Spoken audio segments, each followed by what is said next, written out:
باب ما يجوز من العمل في الصلاۃ، نماز میں کون سا عمل درست ہے، جائز ہے. حدثنا عبد الله بن مسلمة حدثنا مالك عن ابي النضر عن ابي سلمة عن عائشة رضي الله عنها قالت كنت امد رجلي في قبلة النبي صلى الله عليه وسلم وهو يصلي. حضرت عائشہ کہتی ہیں کہ میں اپنا پاؤں بچھائے ہوئے ہوتی تھی آپ صلی اللہ علیہ وسلم کے قبلے کی جانب. وهو يصلي، آپ نماز پڑھ رہے ہوتے تھے. فاذا سجد، جب آپ سجدے میں آتے، غمزنی، تو مجھے ہلاتے یا میرے پاؤں کو دباتے. فرفعتها، تو میں اٹھا لیتی اس کو. فاذا قام مددتها، تو جب آپ قیام کرتے تو میں اس کو پھیلا لیتی. اس حدیث سے کیا بات پتہ چلتی ہے کہ مثلاً آپ نماز پڑھ رہے ہیں، قیام کرے ہوئے، اتنے میں آپ کو بچہ آ کے آگے سو جاتا ہے مثلاً، یا کوئی اور آ کے ایسی کوئی چیز ہے، یا کوئی چیز آگے آڑے آ جاتی ہے، یا آپ مثلاً ایسے کمرے میں نماز پڑھ رہے ہیں، مثلاً گرمیوں کے دوپہر میں اور بچے لیٹے ہوئے ہیں نیچے، تو کسی کی ٹانگ آگے آ گئی ہے اور آپ سجدہ کرنا چاہتے ہیں، تو آپ ٹانگ کو ہلا کے پرے کر سکتے ہیں، یعنی اس کی اجازت ہے، اس سے نماز میں خلل نہیں آتا. حدثنا محمود حدثنا شبابہ حدثنا شعبہ عن محمد بن زیاد عن ابی ہریرہ رضی اللہ عنہ عن النبی صلی اللہ علیہ وسلم انہ صلی صلاۃ، کہ نبی صلی اللہ علیہ وسلم نے ایک نماز پڑھی. فقال، تو فرمایا، ان الشیطان عرض لی، کہ شیطان میرے سامنے آیا. فشد علی، تو مجھ پہ شدت کی، زور لگایا. لیقطع الصلاۃ علی، تاکہ میری نماز کو توڑ دے، یعنی میری نماز کو خراب کرنے کے لیے. فامکننی اللہ منہ، تو اللہ نے مجھے اس پر قابو دیا. فزعقته، تو میں نے اس کا گلا گھونٹ دیا. ولقد هممت ان اوثقه الى ساریۃ، اور میں نے ارادہ کیا تھا کہ میں اس کو ستون کے ساتھ باندھ دوں. حتی تصبحوا، یہاں تک کہ تم صبح کرو. فتنظروا الیہ، پھر اس کو دیکھو. فذکرت قول سلیمان علیہ السلام، تو مجھے حضرت سلیمان کی بات یاد آ گئی. رب هب لی ملکا لا ينبغی لاحد من بعدی، اے اللہ مجھے ایسی حکومت عطا کر کہ جو میرے بعد کسی اور کے لیے جائز نہ ہو، یا روا نہ ہو، یا سزاوار نہ ہو. فردہ اللہ خاسئا، تو اللہ نے اس کو ذلیل کر کے دور کر دیا. ثم قال النضر بن شمیل، نضر بن شمیل کہتے ہیں، فزعتہ بالذال، یہ زعتہ زال کے ساتھ ہے، ای خنقتہ، کہ میں نے اس کا گلا گھونٹ دیا. وفدعتہ من قول اللہ، اور اگر اس کو زال کی بجائے دال پڑھے تو یہ اللہ تعالیٰ کا فرمان ہے، یوم یدعون، جس دن وہ دھکے دیے جائیں گے، ای یدفعون، کہ دور کر دیے جائیں گے. والصواب، اور درست کیا ہے، فدعتہ، کہ میں نے اس کو دھکا دیا. الا انہ کذا قال بتشدید العین والتاء، لیکن اس میں عین دعتہ ہونا چاہیے، عین اور تے کی تشدید کے ساتھ معنی دھکا دینا بنتا ہے، صرف تے کی نہیں، یعنی فدعتہ، دو تشدید آ رہی ہیں اس میں. اس سے آپ دیکھیں کہ ایک زال سے معنی کہاں سے کہاں پہنچ گیا. زعتہ گلا گھونٹنا اور دعتہ دھکا دینا. اب آپ دیکھیں کہ اس سے مراد کیا ہے، یہ بات اس میں کیوں لائے ہیں. اس سے مراد یہ ہے کہ اگر انسان نماز میں کسی دشمن کو دھکا دے دے تو اس سے نماز نہیں ٹوٹتی. مثلا آپ نماز پڑھے، کوئی شخص آیا آپ کو مارنے کے لیے مثال کے طور پہ، اور آپ اس کے مارنے سے پہلے ہی ایک مکہ مار کے گرا دیتے ہیں، تو ایسا کرنے کی آپ کو اجازت ہے. کس طرح؟ نبی صلی اللہ علیہ وسلم کی نماز میں ایک جن یا شیطان جو تھا وہ نماز خراب کرنے کے لیے آیا، تو آپ نے اس کو اسی طرح کیا، اور آپ نے یہ بھی ارادہ کیا کہ میں اس کو باندھ دوں. تو اس سے کیا پتہ چلتا ہے، نماز کی حالت میں اگر چھوٹا موٹا ایسا کام بھی کرنا پڑے ضرورت کے تحت تو آپ کر سکتے ہیں. پھر آپ دیکھیں کہ یہاں پر ایک اور چیز سامنے آتی ہے، وہ یہ کہ آپ کے ذہن میں شاید خیال پیدا ہو رہا کہ نبی صلی اللہ علیہ وسلم کے پاس شیطان کیسے آ گیا تھا. اور ہم حضرت عمر کے بارے میں تو پڑھتے ہیں کہ شیطان وہاں سے بھاگ جاتا جہاں حضرت عمر آ جاتے تھے. تو کیا حضور صلی اللہ علیہ وسلم سے بڑھ کر ہے حضرت عمر؟ ایسا تو نہیں ہے. پھر یہ کیا مسئلہ ہے؟ اب دیکھیں کہ بعض اوقات لوگ کسی بادشاہ سے اتنا نہیں ڈرتے جتنا پولیس والوں سے ڈرتے ہیں. اور اس طرح اور بھی بہت سی مثالیں آپ دیکھ سکتے ہیں. جو انتظام کرنے والے ہوتے ہیں، قانون نافذ کرنے والے لوگ ہوتے ہیں، وہ سخت ہوتے ہیں. جیسے آپ کو مثال کے طور پر یہاں بٹھانے والے اور پڑھانے والے اور بہت سے اس قسم کی. اسی طرح یہ ہے کہ حضرت عمر رضی اللہ تعالیٰ عنہ جو تھے ان سے لوگ ڈرتے تھے. اور آپ دیکھیں کہ ہم اس میں بھی دیکھتے ہیں کہ جب وہ حبشی تماشا دکھا رہے تھے تو حضرت عمر نے ڈانٹنا شروع کر دیا، تو حضور صلی اللہ علیہ وسلم نے کیا کہا، نہیں امن سے رہو. یعنی وہ حبشی آپ سے نہیں ڈر رہے تھے، حضرت عمر سے ڈر رہے تھے. تو یہ ایک بڑی نارمل سی بات ہے. اس سے یہ ثابت کرنا کہ حضرت عمر کا مقام شاید حضور صلی اللہ علیہ وسلم سے آگے ہو گیا تھا، یہ دور کی بات ہے، ایسا نہیں ہے. باب اذا انفلتت الدابۃ فی الصلاۃ، باب جب جانور چھوٹ بھاگے نماز میں. مثلا آپ نے اونٹ باندھ کر نماز شروع کی اور وہ بھاگ نکلا تو پھر کیا کیا جائے. وقال قتادہ، اور قتادہ کہتے ہیں، ان اخذ ثوبہ، اگر کوئی اس کا کپڑا لے جائے، یتبع السارق، تو وہ چور کا پیچھا کرے، ویدع الصلاۃ، اور نماز چھوڑ دے. مثلا آپ نماز میں اپنے بیگ کو ستھرا بنا کر رکھے ہوئے تھے اور کوئی آپ کا بیگ لے بھاگا. اب آپ کو پتا ہونا چاہیے کہ ہم نماز توڑ سکتے ہیں یا نہیں. تو اس سے آپ دیکھیں کہ دین میں کتنی وسعت ہے، اور چھوٹی چھوٹی چیزیں جو ہماری نماز میں خلل ڈال سکتی ہیں ان کے بارے میں ہمیں بتا دیا گیا کہ تم کیا کر سکتے ہو. اگر تو اتنا ہی دور ہے کہ آپ ایک دو قدم سے چھین سکے تو نماز توڑے نہیں، لیکن اگر وہ دور جا چکا ہے تو ایون آپ نماز توڑ بھی سکتے ہیں. عام حالات میں نماز توڑنے کی اجازت نہیں ہے. حدثنا آدم حدثنا شعبہ قال حدثنا الازرق ابن قیس قال كنا بالاهواز. ازرق بن قیس کہتے ہیں کہ ہم اہواز میں تھے، ایک جگہ کا نام ہے. نقاتل الحروریہ، ہم خوارجیوں سے لڑ رہے تھے. حروریہ خوارجی. فبینا انا علی جرف نہر، تو میں ایک نہر کے کنارے بیٹھا تھا. اذا رجل یصلی، اتنے میں ایک شخص نماز پڑھ رہا تھا. واذا لجام دابتہ بیدہ، تو میں نے دیکھا کہ اس کے گھوڑے کی باگ جو تھی وہ اس کے ہاتھ میں تھی. یعنی نماز کیسے پڑھ رہا تھا؟ گھوڑا پاس تھا اور اس کی باگ ہاتھ میں لے کے نماز پڑھ رہا تھا کہ یہ بھاگے نہ، کہیں کوئی جگہ نہیں ہوگی باندھنے کی، تو اس لیے. فجعلت الدابۃ تنازعہ، تو اس جانور نے اس سے کھینچا تانی شروع کر دی. نماز کی حالت میں تنازع شروع کر دیا. جعلت الدابۃ تنازعہ وجعل یتبعها، اور وہ اس کے پیچھے پیچھے جا رہا تھا. ظاہر وہ گھوڑے کی طاقت کہاں، ہارس پاور تو آپ کو پتہ ہی ہے، تو وہ جو جانور تھا وہ اس کو کھینچ رہا تھا. وجعل یتبعها، اور وہ اس کے پیچھے پیچھے جا رہا تھا. یعنی نماز بھی اس نے نہیں توڑی اور اس کو کھینچ رہا اور ساتھ ساتھ جا رہا ہے. کالا شعبہ کہتے ہوا ابو برزۃ الاسلمی، کہ وہ شخص جو تھے صحابی تھے، ابو برزہ الاسلمی تھے. فجعل رجل من الخوارج یقول، تو خوارجیوں میں سے ایک شخص کہنے لگا اللہم افعل بہذا الشیخ، یا اللہ اس بوڑھے کے ساتھ ایسا اور ایسا کر. فلما انصرف الشیخ، تو جب وہ بوڑھا نماز سے فارغ ہوا، کالا اس نے کہا انی سمعت قولکم، میں نے تمہاری بات سن لی تھی جو تم مجھے کہہ رہے تھے. وانی غزوت مع رسول اللہ صلی اللہ علیہ وسلم 6 غزوات او 7 غزوات، کہ میں نے نبی صلی اللہ علیہ وسلم کے ساتھ 6-7 غزوات میں شرکت کی، او 8 یا 8 میں. وشہدت تیسیرہ، اور میں نے آپ کی آسانی کو دیکھا کہ آپ لوگوں پہ کتنی آسانی کرتے تھے. وانی ان کنت ان ارجع مع دابتی، اور یہ کہ میں لوٹاؤں اپنے گھوڑے کو یا اپنے جانور کو، احب الی من ان ادعها، مجھے اس سے زیادہ پیارا تھا کہ میں اس کو چھوڑ دوں. ترجع الی مألفها فیشق علی، کہ جہاں وہ چاہے چلا جائے، تو یہ بات میرے لیے بڑی تکلیف دہ تھی. یعنی قصہ مختصر کہ ایک شخص گھوڑے کی باگ ہاتھ میں لیے نماز پڑھ رہا تھا کہ گھوڑے نے اچھلنا کودنا اور کھینچا تانی شروع کر دی. تو اس شخص نے جو کہ صحابی تھے ابو برزہ الاسلمی، نماز نہیں توڑی بلکہ اس کے ساتھ تھوڑا تھوڑا کھنچتے رہے لیکن نماز پڑھتے رہے. اب یہ سب سین دیکھ رہا تھا ایک خارجی شخص. اور خوارج آپ کو پتا ہے کہ ایک فرقہ ہے جو گمراہ فرقوں میں سے ہے، وہ چھوٹی چھوٹی باتوں پہ کفر کے فتوے دیتے تھے. اس نے جب حضرت ابو برزہ کو ایسا کرتے دیکھا تو برا بھلا کہنا شروع کر دیا. تو جب ابو برزہ نے سلام پھیرا تو کہا کہ میں حضور صلی اللہ علیہ وسلم کے ساتھ کئی غزوات میں شریک ہو چکا ہوں، اور میں جانتا ہوں کہ جتنا آپ لوگوں کے لیے آسانی پیدا کرتے تھے، یعنی جو سہولت آپ لوگوں کو دیتے تھے وہ مجھے معلوم ہے. یعنی تم کون ہو مجھے یہ کہنے والے کہ تمہیں تو پتہ ہی نہیں کہ آپ صلی اللہ علیہ وسلم کا طریقہ کیا تھا. میں نے آپ کے ساتھ اتنے سفر کیے، اتنے غزوات کیے، مجھے معلوم ہے کہ دین کی روح اصل میں کیا ہے. اور میں نے یہ اس لیے کیا کہ میرا گھوڑا مجھ سے چلا جاتا تو میرے اوپر بڑا شاک گزرتا. یعنی 2 ہے نا، 2 میں سے ایک چوائس تھی، یا تو یہ کہ گھوڑا چھوڑ دیتے اور گھوڑا گم ہو جاتا، یا یہ کہ اس کو اپنے پاس رکھتے اور نماز بھی پڑھتے. اسی سے پھر فقہا نے بڑی بحثیں کی اور کہا کہ اگر مثال کے طور پر کسی کی ہڈیاں جل رہی ہو تو نماز توڑ کے چولہا بند کر سکتے ہیں. اس میں پھر انہوں نے مقدار بھی قائم کی کہ اتنے روپے کا نقصان ہو یا اتنی مالیت کا نقصان ہو تو نماز توڑی جا سکتی ہے. تو ایسی صورت میں اگر ایک آدھ قدم آگے پیچھے چل کے انسان کوئی چیز سوئچ آف آن بھی کر دیتا ہے تو نماز میں اس سے خلل نہیں آئے گا. اصل میں یہ روایت یہاں پر اس لیے لائی گئی ہے. اور کہا جاتا ہے کہ 65 ہجری کا واقعہ ہے. ابو برزہ الاسلمی جو تھے ان کو عبداللہ بن زبیر نے وہاں پر بھیجا تھا لڑنے کے لیے خارجیوں سے. اس سے کیا پتہ چلتا ہے کہ دین صرف ریچولز کا نام نہیں، دین کی اپنی ایک روح ہے، اور اس روح کو اگر انسان پالے تو چھوٹی چھوٹی چیزوں پہ سختی نہیں کرنی چاہیے. مراد یہ ہے. حدثنا محمد بن مقاتل اخبرنا عبداللہ اخبرنا یونس عن الزہری عن عروہ قال قالت عائشہ خسفت الشمس فقام رسول اللہ صلی اللہ علیہ وسلم. سورج گہن ہوا، آپ صلی اللہ علیہ وسلم کھڑے ہوئے. فقرأ سورة طویلة، یہ قصہ بہت دفعہ پڑھ چکے، صرف ریڈنگ کروں گی.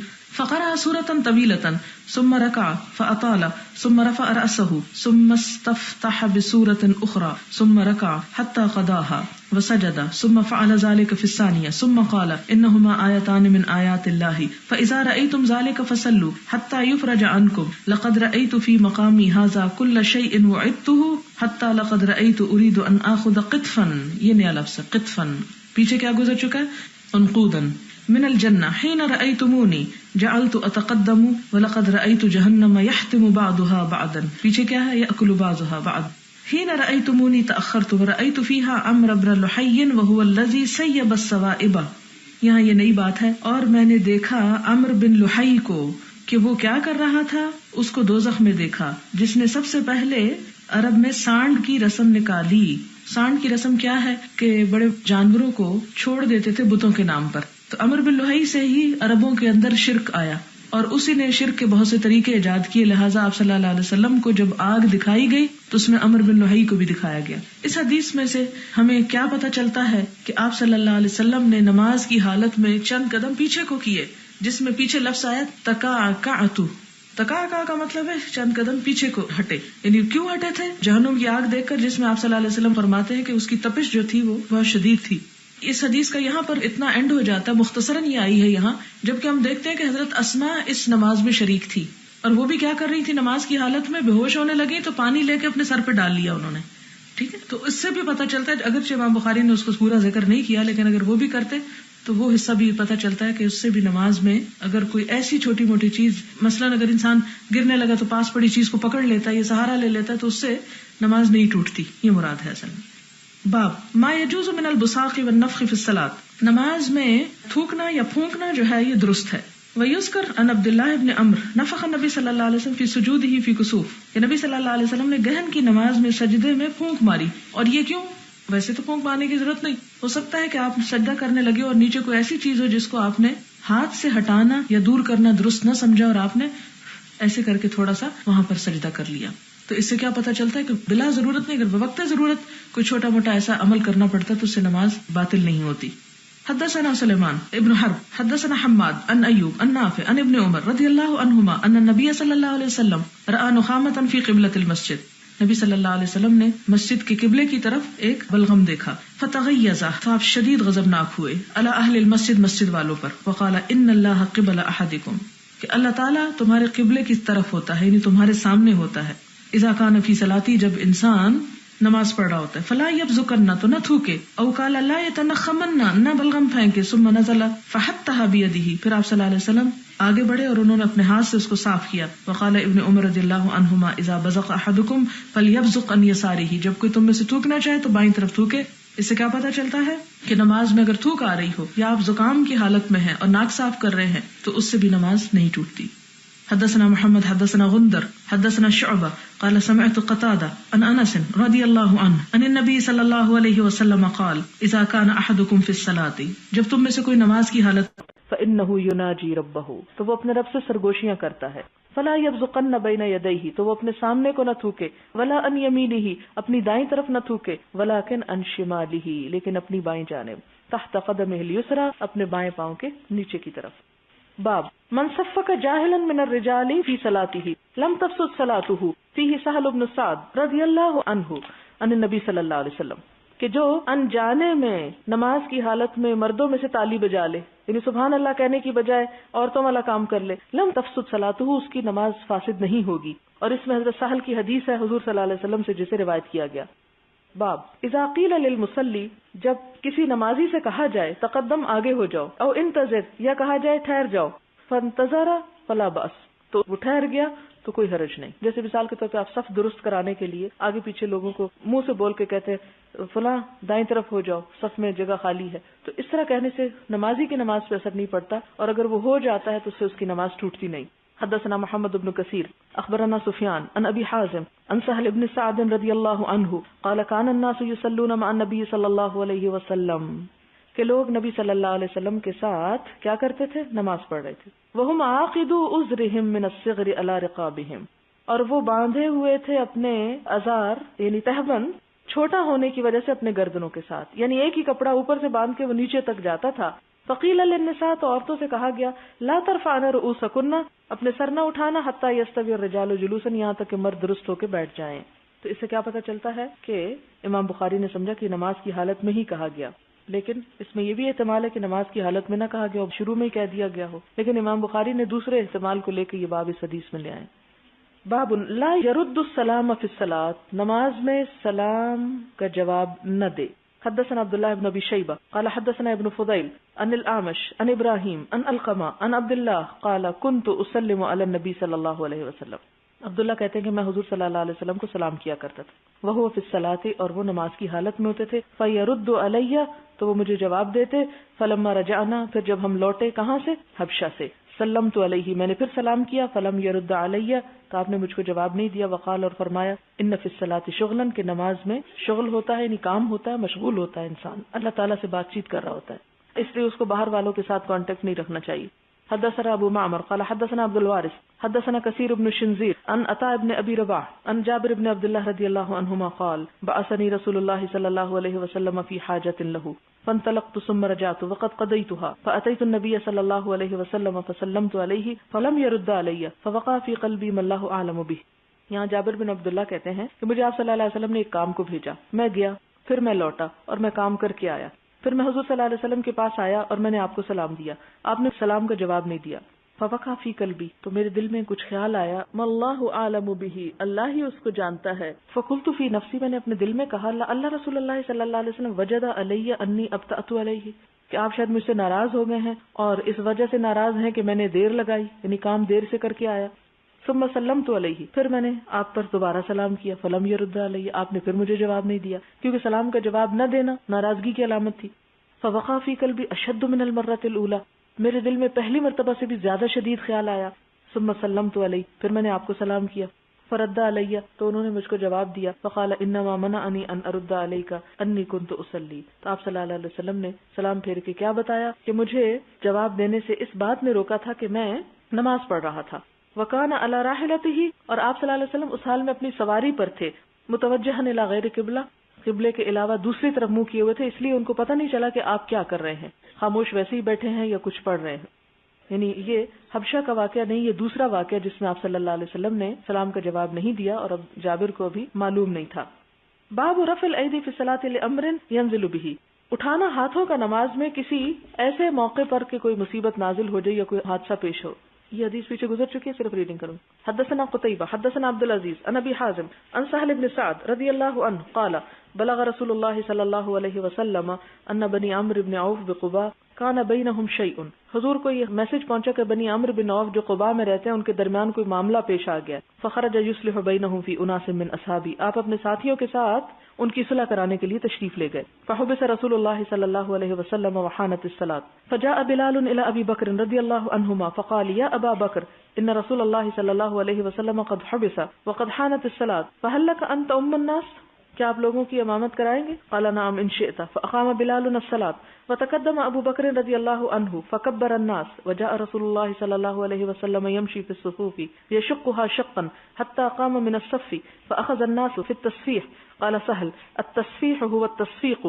قال وكان ابو بکر رضی اللہ عنہ لا يلتفت في صلاته فلما اكثر الناس التفت فاذا رسول الله صلی اللہ علیہ وسلم فاشار اليه يأمره ان يصلي فرفع ابو بکر رضی اللہ عنہ يديه فحمد الله ثم رجع القهقرة وراءه حتى قام في الصف وتقدم رسول الله صلی اللہ علیہ وسلم وصلى للناس فلما فرغ اقبل على الناس فقال يا ايها الناس، آپ صلی اللہ علیہ وسلم نے فرمایا اے لوگو، ما لکم، کیا ہے تم کو، حین نابکم شیء فی الصلاۃ، جب نماز میں کوئی چیز تم کو پیش آ جائے، اخذتم بالتصفیح، تو تم نے تالیاں بجانا شروع کر دی. انما التصفیح للنساء، تالیاں تو عورتوں کے لیے ہیں. من نابہ شیء فی صلاتہ، جس کو نماز میں کوئی مشکل پیش آئے، فلیقل سبحان اللہ، تو اسے چاہیے کہ سبحان اللہ کہے.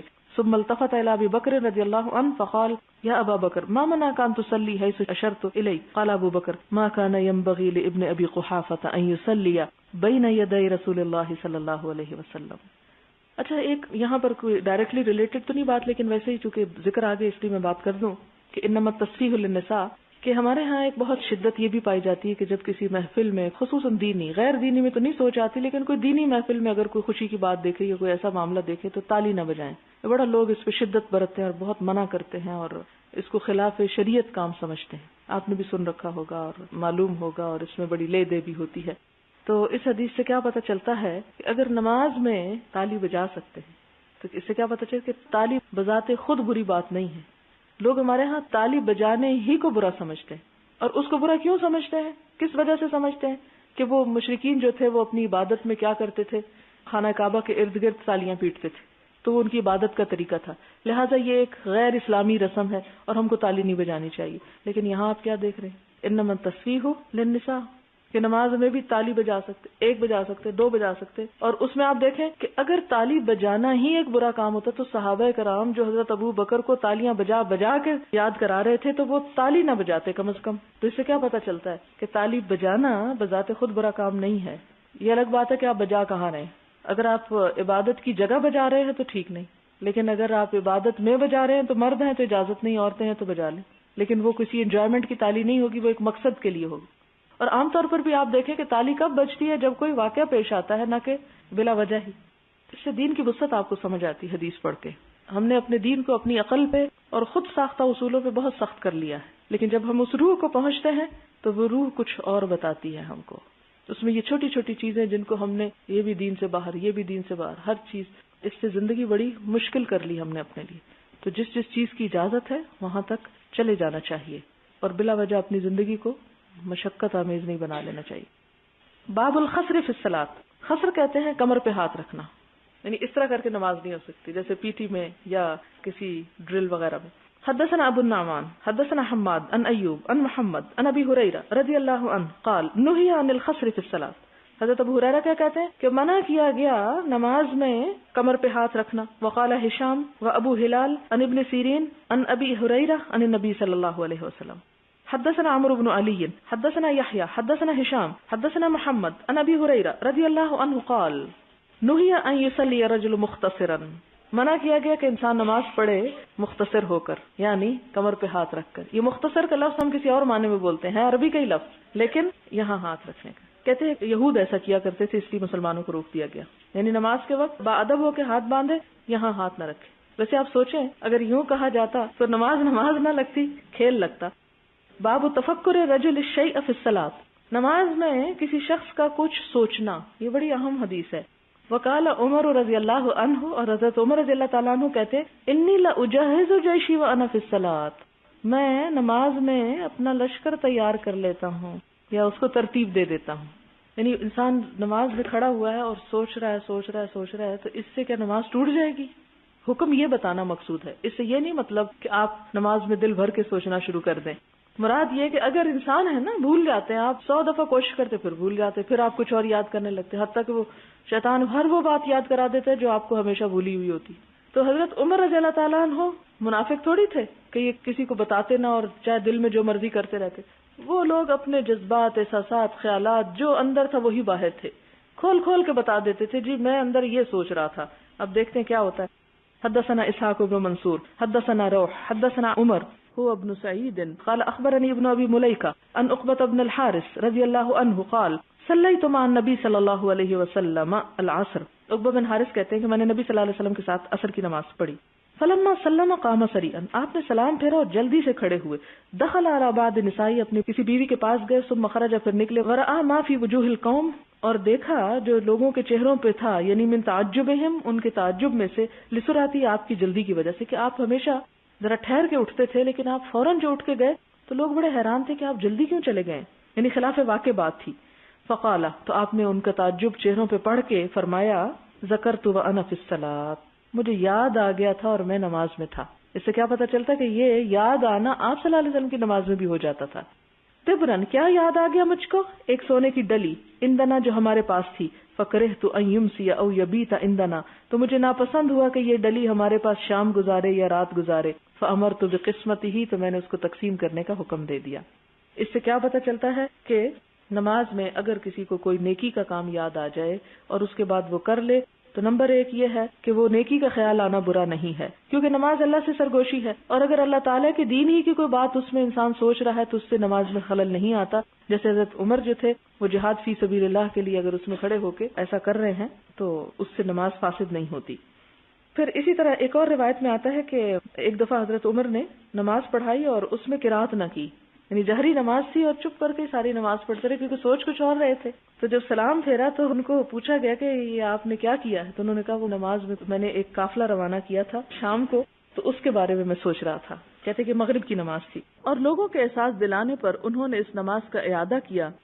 حدثنا يحيى بن بكير قال حدثنا الليث عن جعفر عن الأعرج قال قال ابو هريرة رضي الله عنه قال رسول الله صلى الله عليه وسلم اذا اذن بالصلاة ادبر الشيطان له درات.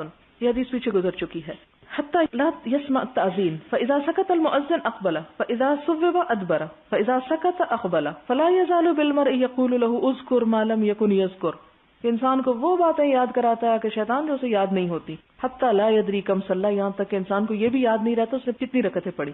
قال ابو سلمہ ابن عبد الرحمن اذا فعل احدكم ذلك فليسجد سجدتين وهو قاعد، کہ اگر تم میں سے کسی شخص کے ساتھ ایسا ہو جائے کہ اسے نہ یاد رہے کہ کتنی رکعتیں پڑھی ہیں تو وہ 2 سجدے کر لے. وسمع ابو سلمہ من ابی ہریرہ رضی اللہ عنہ، ابو سلمہ نے یہ حدیث حضرت ابو ہریرہ سے سنی ہے. یعنی اگر نماز بھول جائے انسان تو مثلاً اسے 4 پڑھنی تھی اور اس کو شک ہے کہ شاید 3 ہو، تو 4 اگر پڑھ بھی چکا ہو تو 3 ہی اس کو سمجھے اور ایک اور پڑھ کے سجدہ سہو کر لے. حدثنا محمد بن المثنى حدثنا عثمان بن عمر قال اخبرني ابن ابي ذئب عن سعيد المقبري قال قال ابو هريره رضي الله عنه يقول الناس اكثر ابو هريره فلقيت رجلا فقلت بما قرأ رسول الله صلى الله عليه وسلم البارحة في الأتمة فقال لا ادري فقلت لم تشهدها قال بلى قلت لكن انا ادري قرأ سورة كذا وكذا. اس سے کیا پتہ چلتا ہے کہ لوگ جب حضرت ابو ہریرہ کے بارے میں بہت باتیں کرنے لگے کہ یہ بہت حدیثیں بیان کرتے ہیں، تو وہ کہتے ہیں کہ میں نے ایک شخص سے پوچھا کہ یہ بتاؤ کہ آپ صلی اللہ علیہ وسلم نے کل رات نماز میں کیا پڑھایا تھا، تو اس نے کہا مجھے نہیں پتا. فقلت لم تشهد، تو ابو ہریرہ کہتے ہیں میں نے اس سے کہا کہ تم موجود نہیں تھے؟ قال بلا، وہ کہتے ہیں ہاں موجود تو تھا. قلت لیکن انا ادری، کہتے ہیں لیکن مجھے پتا ہے آپ نے فلاں اور فلاں سورت پڑھائی تھی. اس سے وہ اپنے اوپر سے ایک الزام دھونا چاہتے تھے کہ تمہیں یاد نہیں رہتا، میرا حافظہ تم سے اچھا ہے، مجھے یاد رہتا ہے. اس لیے جب میں کوئی بات حضور صلی اللہ علیہ وسلم سے منسوب کر کے کہتا ہوں تو اس پہ مجھے برا بھلا مت کہو. سبحانک اللہم و بحمدک نشہد ان لا الہ الا انت